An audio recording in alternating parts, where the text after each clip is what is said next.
발심이 확정되지 못한 사람들, 이제 그 100페이지입니다.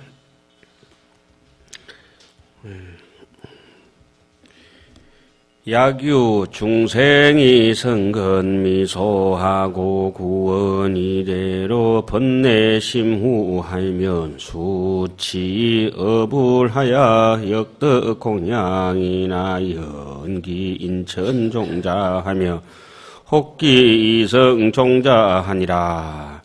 앞에는 신심이 있으니까 무슨 종자였죠? 열애의 종자에 들어가서 절대 필경 불태한다 그랬죠. 물러나지 않지만은.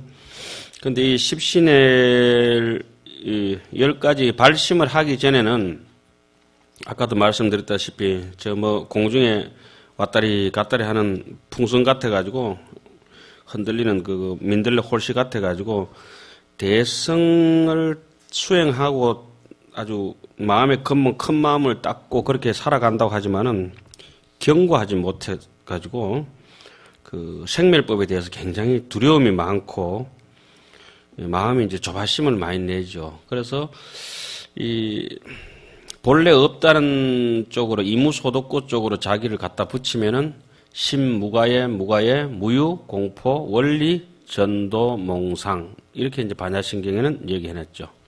그래서 중생을 위한 그런 자비로운 마음도 아직 조금 모자라고 많이 모자라고 그래서 좀 믿음이 어느 정도 있기는 있지만은 비록 부처님을 만나서 또 불경을 만나서 공양을 얻더라도 어떻습니까?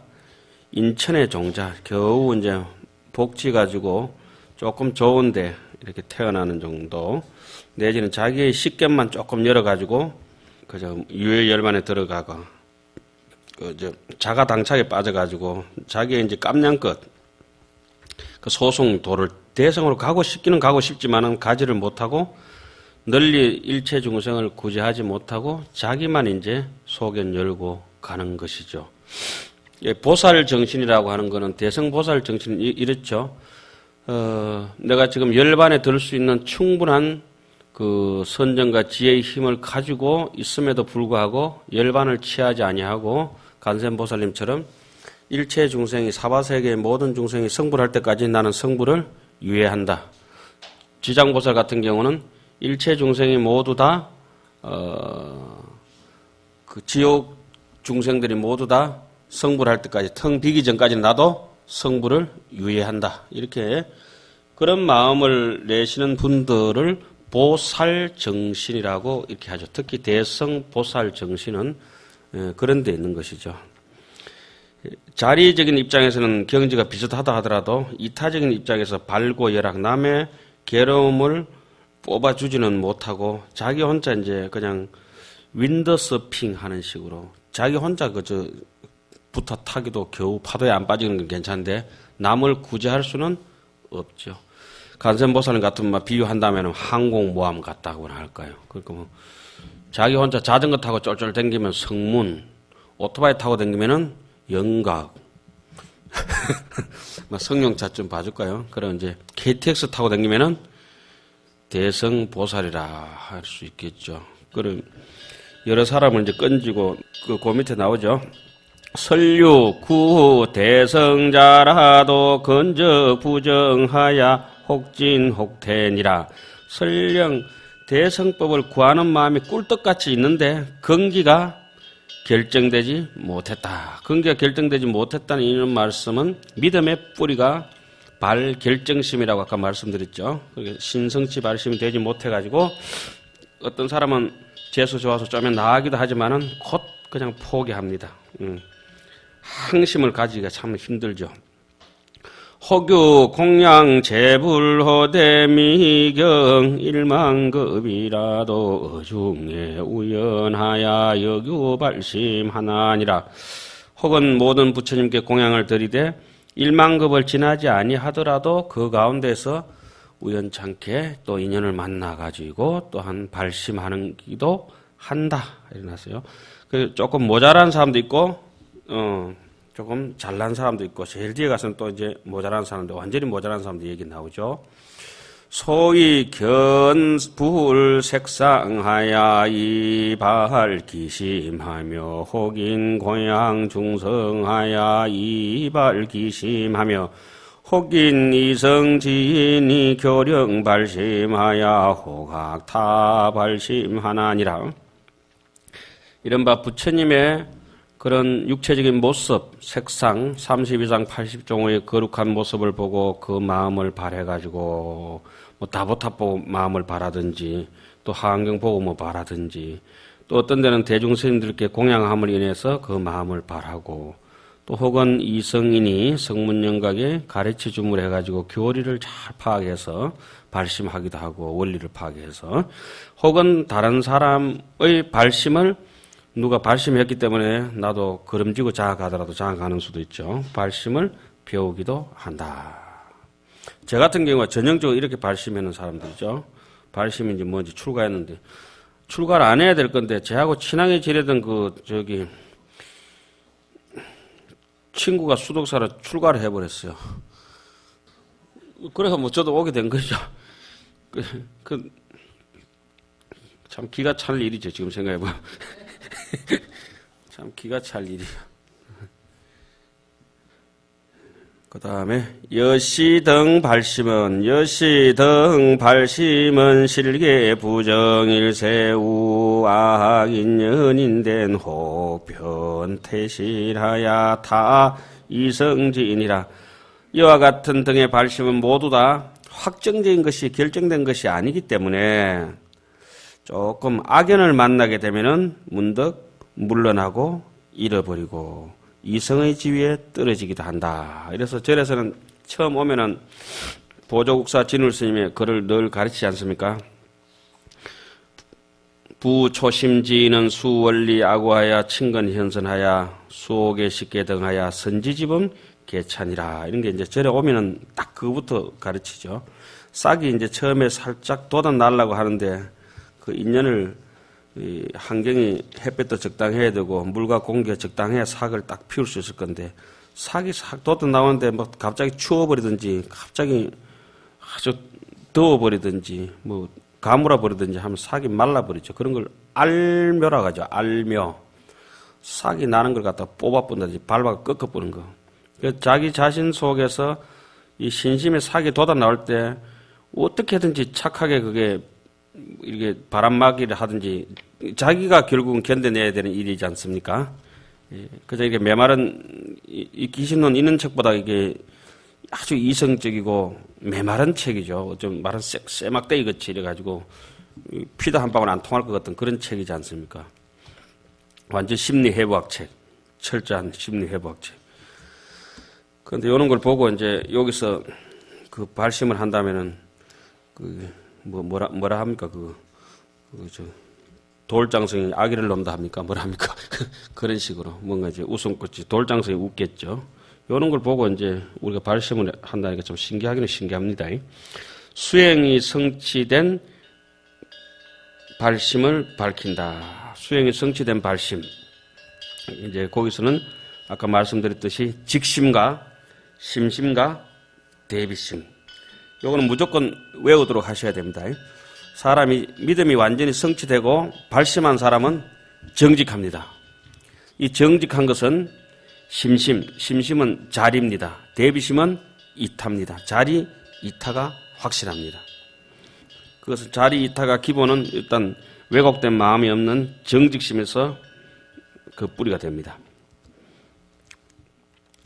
부차, 신, 성치, 발심자는 발하등 심가 약설유 삼종하니 운하위삼과. 또 신성치 발심이라고 하는 것은 어떠한 마음을 내는 것인가? 간략히 말하자면 세 가지가 있는데 무엇이 세 가지냐? 일자는 직심이니 정nhập 진nhập 벗고요. 이자는 심심이니 요집 일체 재선행고요. 삼자는 대비심이니 요혹발 일체 중생고니라. 신심이 성취된 사람들은 어떤 마음 상태가 근본적으로 드러나느냐? 자리 있다의 근본이 되는 것이 바로 진여법을 생각하는 것이죠. 진여법을 생각하는 것은 이런 거지 않습니까? 내가 내 불성을 믿고 내 진여를 믿고 내 본심을 믿고 나의 본지 풍광을 믿는다고 할 것 같으면 내하고 하등의 차이가 없는 상대편에 대해서 저 사람도 밉든지 싫든지 좋든지 간에 상관없이 불성이 있다는 걸 믿어주는 것이죠. 이것이 바로 정념 진여법고죠. 그런데 뭐 우리는 잘났으니까 진여법이 있고 저 사람은 내인데 자꾸 해코지만 하니까 진여법이 없다고 하는 거는 그거는 치우친 것이고 평등성에서 완전히 어긋난 것이죠. 그렇게 부처님께서 제바다따도 성불 한다고 법화경 같은 데 얘기를 해놓고 제바다따를 심지어 어떻게 얘기했습니까? 제바다따는 전생에 나의 스승이었다. 그렇게 얘기를 하죠. 어릴 때 이제 통사 방장 스님께 이제 법문을 이렇게 듣는데 한 번 이렇게 얘기하십니다. 결제 법문이었던가 본데요. 제받았다가 지옥에 떨어졌다고. 그분이 이제 충청도 분입니다. 지옥에 떨어졌다고. 근데 그래도 그게 제받았다가 다 선지식이고 그 다 불성이 있고 일리가 있다고. 월화스님 말씀입니다. 왜 그런 거 아니? 지옥에 있으면서 부처님이 오라고 했는데 제받았다가 가지 않았다고. 수자라면 그 정도 배짱이 있어야 된다고. 그 다 이유가 있다고. 부처님이 부른데도 안 갔다고. 왜 안 갔냐 하면은 부처님이 여기 오실 분이 없으면은 내가 당신한테 갈 분도 없다. 이렇게 얘기했다는 거요. 예? 그 말을 있으면 지금도 귀에 생생합니다. 지금 뭐 방금 이런 대목 하다 보니까 진여법이라고 하는 것이 그렇게 이제 안목 있는 어른분들은 이제 다 그렇게들 말씀을 하시죠. 부처님 여기 올 분이 없으면은 우리도 갈 분이 없대. 지금은 머리 해도 뭐 부처님은 오실 수가 없어요. 무조건 우리뿐이니까 밉든지 곱든지 간에 원효 스님도 오실 수 없으니까 우리 이제 같이 우리끼리 이제 귀신은 울며 불며 할 수밖에 없어요. 여기서 정nhập, 진nhập 법고로 진nhập 법을 생각하면 왜곡되지 않는다. 그래서 만약 진여를 생각하기만 한다면은 하기는 힘들죠, 사실은. 상주 진심을 생각할 수만 있다면은 곧 마음이 평등해지고 다시 심외무법이라 마음밖에 다른 법이 없고 인인이 평등하다. 이래서 성조율사는 어떻게 했습니까? 천하가 여하 동건이다. 온 세상이 같은 뿌리다. 이렇게 얘기를 했죠. 이자는 심심이다. 깊은 마음이다. 그렇게 원효 스님은 그 직심을 그렇게 해석하셔서 불곡이다. 왜곡되지 않았다. 어찌 왜곡을 잘못된 쪽으로 깨를 내도 죽을 깨를 항하겠느냐. 진여법을 생각하는 사람은 신성치가 된 사람은 발심하는 사람은 아첨하거나 왜곡되지 않다는 것입니다. 연약하지도 않고 유연할 뿐이죠. 유연한 거하고 연약한 거하고는 다릅니다. 예. 심심이다. 심심은 밑바닥 끝까지 근원의 뿌리 끝까지 파고든다. 이런 얘기를 해놨죠. 원효 스님은 그런 거 갖다가 궁원이다고 이렇게 얘기했는데 금강경 해석에는 이런 게 있습니다.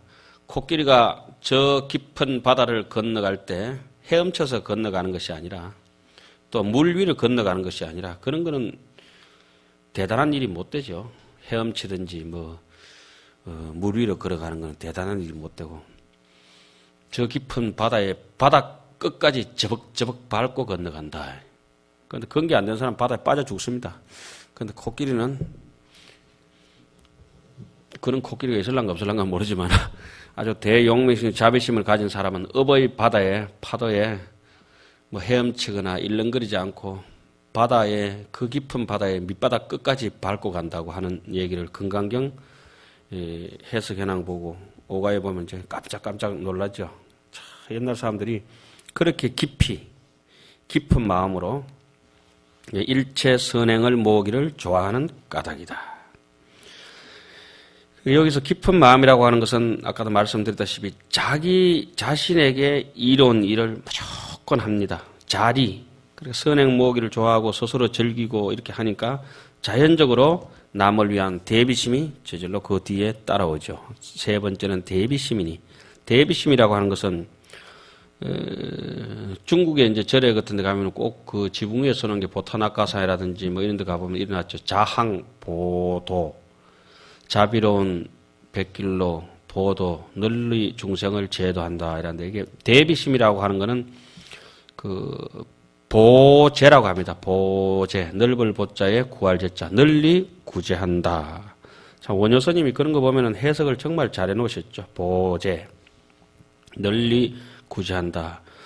범어사 요번에 뜯고 새로 짓는 집 이름이 보제루입니다. 보제루, 보제. 그 대비심을 낸다 이런 말이죠. 이 대비심이라고 하는 것은 널리 구제하니까 일체 중생의 고뇌를 뽑고자 하는 까닭이다. 우리는 이렇지 못하고 형제간이나 혈육이라도 돈 때문에 귀찮게 하든지 정신적으로 피곤하게 하면은 니하고 내하고 막 고뇌 뽑아주는 게 아니고 니 힘들제가 아니고 인연 끊자. 막 요까지만 하자 우리만 서로. 내가 말하고 왼수 같은 게 니하고 만나가지고 막 요만큼 인연 끊자 이런 게 형제간이든지 그래 하는데 일체 중생을 고뇌를 뽑아주고자 하는 거는 신심의 나중에 자라게 되면 이렇게 사람이 변한다는 거죠. 중생의 고통을 뽑아주고자 하는 것이 바로 이게 뭡니까? 이타행의 근본이 되는 것입니다. 그래서 이제 결국적으로 이 세 가지 마음이 직심, 심심, 광대심이 갖춰지면은 선이라고 하는 선은 닦지 않은 바가 없고 악이란 악은 하나도 짓지 아니한다. 이런 게죠. 그래서 모든 중생, 한 중생도 빠뜨리지 않고 널리 제도하고자 하는 마음이 생겨지니까 우리가 흔히 얘기하는 통원이 있죠. 원 중에서도 별원이 있고 통원이 있는데 공통적으로 원력을 세우는 게 뭡니까? 중생무변 서원도, 번뇌무진 서원단, 법문무량 서원학, 불도무상 서원성 하는 거는 옛날이나 지금이나 뭐 모든 불교인들을 하면은 외우는 것이죠. 그런 것이 이제 직심과 심심과 대비심에서 그 연결된다 보면 되겠습니다. 대비심을 또 다른 말로는 여기는 안 나와 있는데 광대심이라고도 합니다. 흔히 그 아마 제가 대지도에서 봤던가 광대심이나 대비심이나 똑같은 말입니다. 그 다음에 그렇게 이제 얘기를 끝내고 문활하는 거는 의심스럽고 아직도 찌끄리기가 좀 남아있고 이런 데 대해서 확실하게 이제 뒤에 마무리를 짓기 위해서 매듭 짓기 위해서 이제 하는 것입니다. 문활 상설 법계 일상이라 불체무의 여신을 하고로 불유염진여하고 부가 구학제 선지행이니까 묻는다 위에서 설하기를 법계는 한 모양이고 부처님의 본체는 둘이 없다고 하는데 무슨 까닭으로 뭐 진여를 생각하나 안 하나 일체가 진여인데 뭘 진여를 생각해야 할 뿐만 아니라 불유는 뭐 다 아시겠지만은 간용 억구로 뭐뭐뿐만 아니라 이렇게 얘기하죠. 불유, 비유, 비독, 비특, 비단 뭐 이런 것들 비유 뭐 이런 것들이 전부 다 뭐뭐일 뿐만 아니라 또한 이렇게 해서 불유나 고다음 말에는 이제 또 역자나 다시 붙자가 다음 문장에 반드시 등장하는 간용 억구죠. 부가 또다시 여러 선행의 닦음을 빌려하는가. 뭐 이대로 또 뭐 진여 생각하고 또 선행 닦고 그렇게 해야 되느냐. 아무 문제가 없다며. 자, 그런데 우리는 지금 문제가 이 마음은 전혀 문제가 없는데 뭐가 문제입니까? 생각이 여러 가지 업식에 깊고 얕음이 있다고 우리 앞부분에서 심생멸의 인연에서 충분히 배워왔습니다. 자, 전부 진여라고 했으면 일단 다 끝나보고 다 사람이 전부 다 부처인데 이 얘기가 다 끝나야 되는데 왜 이게 전부 다 저렇게 저 부처라고 하는 사람들이 다 시원찮나 저 부처 아닌 것 같은데 아무리 봐도 이런 얘기가 이제 성립이 됩니다. 그래서 열반경 얘기를 빌려서 원효 스님이 해석을 이렇게 하죠. 중생들은 원효 스님도 그랬지만은 그 육조 해능 스님이 금강경 서문에서 그렇게 해놨죠. 중생들은 부처라고 하면 안 된다. 왜냐? 그 사람들은 단 한 번도 생각을 끊어본 적이 없기 때문에 부처라고 하면 안 된다. 그 무명 속에 늘 무명 속에 집착으로 끄달려서 하는 사람이기 때문에 본심을 못 쓰기 때문에 부처라고 불명 그 부처라고 한다. 생각을 끊은 사람을 부처라 하고 생각을 끊지 못한 사람을 부처라고 하면 안 된다고 이제 육조 서문 보면 자세하게 나와 있죠. 그 열반경 얘기를 열반경에 운하대 해가지고 그렇게 되어 있습니다. 여기도 마찬가지입니다. 그런 뜻이겠습니다. 다발 비여 대해만이 보가 체성이 명정이 나이유유 강례지고 하니 약이니 순념 보성이나 불이방편으로 종종 마치하면 종무덕정이니라. 답한다. 비유하자면은 아주 크고 훌륭한 마니보배, 아주 훌륭한 마니보배가 그 바탕의 체성이 아주 투명하고 청정하지만은 명정하지만은 그러나 유 있다. 광예. 광석에 떼꼬정물이 그냥 꼭꼭 묻어가 있으니까 약이니 어떤 사람이 수념보성이나 비록 보배 성품을 마니보배주의 성품을 생각할지라도 방편으로서 불이방편으로서 갖가지로 그걸 갈고 닦는 방법을 모른다고 하면은 마침내 청정함을 얻을 수가 없다. 다이아몬드도 커팅을 잘해야 그 이제 제대로 되죠. 예. 마음이 아무리 훌륭하다고 하지만은 이렇게 해놨지 않습니까? 뭐 요 얘기는 약간 비유는 틀립니다만은 선녀 같은 데도 그런 얘기를 인용해놨죠. 예. 금음이 수비나 사람 마음이 아무리 인심이 수원이나 사람 마음이 아무리 원만하고 진여고 불성을 갖췄다고 할지라도 비사면 불어라. 스성이 아니면은 깨달을 수 없다. 우리 마음이 원래 아무리 부처라고 하더라도 불교 경전이나 선지식의 정확한 방법을 통해 가지고 만나지 못하면 아무리 좋은 약을 만났다 하더라도 약을 알아볼 수가 없는 것이죠. 분명히 눈은 가지고 있는데 산삼인지 분명히 아는데 산삼을 구분할 수 있는 이것이 산삼이다. 그림으로라도 배우지 않으면 산에 가서 산삼을 만나고도 왕왕 지나쳐버리죠. 우리 흔히 이런 것 같습니다. 쉽게 이제 한번 말씀드려보겠습니다. 낮에 멀리 봅니까? 밤에 멀리 봅니까? 낮에 많이 봅니까? 밤에 많이 봅니까? 예, 낮에는 별 볼 일 없습니다. 낮에는 별 볼 일 없습니다. 밤에는 별 볼 일이 있습니다. 그래서 아주 밤이 더 멀리 본다고도 할 수 있고 또 낮에 또 많이 본다고도 할 수 있겠지만 정확하게 얘기하자면 밤에는 멀리 보고 낮에는 많이 본다 이렇게 하면 되겠죠. 그런데 밤에 보는 게 사실은 더 많은 걸 볼 수 있지 않을까 저는 그렇게 생각을 합니다. 그런 것 한번 이제 가만히 생각해 보세요. 지식에 가로막혀서 눈앞에 분별 의식으로 살 것인지 햇빛이 비록 비춰주지 않는다 하더라도 자성청정에 아무리 어둡다 하더라도 내 이게 별빛이 매몰되지 않는 거, 이 번뇌 속에 시달리지 않는 그 스스로 빛나는 자성청정에 대해서 한번 생각해 본다면은 밤도 그렇게 외롭고 쓸쓸한 것은 아니라고 생각이 됩니다. 멀리 볼 수 있으니까. 자, 그 다음 대목 넘어가겠습니다. 그 다음에는 이제 해통을 칩니다. 여시하야 이와 같아서 여시하야 중생의 진여지법이 체성이 공정이 나이유 무량 번뇌 연구하니 약이니 수념 진여나 불이 방편으로 종종 훈수하면 영무덕정이니라. 이와 같아서 중생의 진여법이 체성이 텅 비고 청정하지만은 한량없는 번뇌에 오염된 때가 꼬작꼬작 묻어있기 때문에 어떤 이가 비록 진리를 생각할지라도 방편으로서 갖가지 훈섭에서 닦지 아니하면은 또한 청정함을 얻을 수가 없다. 마음은 완벽하다. 완벽하고 완전히 물들은 거다. 완벽한 건 좋은데 바깥에 뺑기가 너무 많이 묻어가 있다 이 말씀이죠. 이구 무량하야 변일체 법고로 수일체 선행하야 이위대친이라 약인이 수행일체 선법하면 자연 기순 진여법권이라. 번뇌 때가 한량 없다 말이죠. 항아사 같은 때가 묻어가지고 일체법의 두려한 까닭으로 보고 듣는 것이 전부 제업이 돼가지고 일체 그걸 극복하자니까 선행을 닦아서 대치함으로 삼는다. 어떤 이가 일체 선법을 수행하면은 자연히 진여법에 기순하는 까닭이다. 선법을 수행하면은 어떻습니까? 자연히 선법을 수행하면 자연히 진여법에 기순하는 것이니까 여기서 칠불통계가 뭐죠? 중선봉행 재앙막작이라고 하는 것이 만고의 이제 진리라고 하는 것이 드러났습니다. 그러니까 일단 선이 본래 본심은 아니지만은 뭘 채복할 수 있습니까?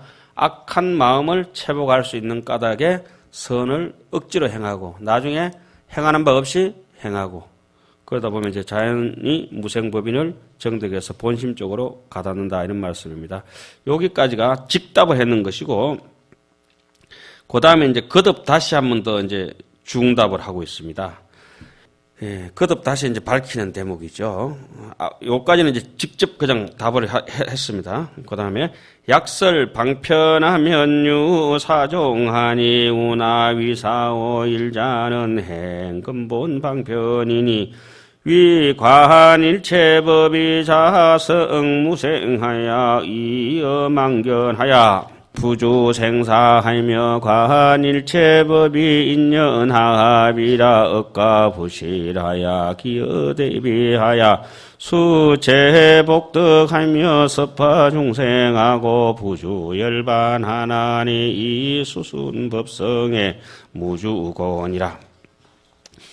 첫째는 행의 근본방편이니 말하자면 일체법이 자성이 무성이다. 본래 스스로의 그 성품이 불생불멸이다 이 말이죠. 무생임을 관하여서 본래 이거 대목은 우리가 저 앞전에서 이렇게 해왔습니다. 자성청정 성정본각 자체가 무생이라고 하는 것은 각심 초기에 심무초상이라. 각심이 처음에 일어난다 하더라도 마음에 무초상인데 우리가 초상, 업상이 있다고 생각하는 순간부터 망견에 시달리게 되죠. 그런데 초상이 없다고 생각해보니까 망견을 여의였어 이렇게 됐습니다.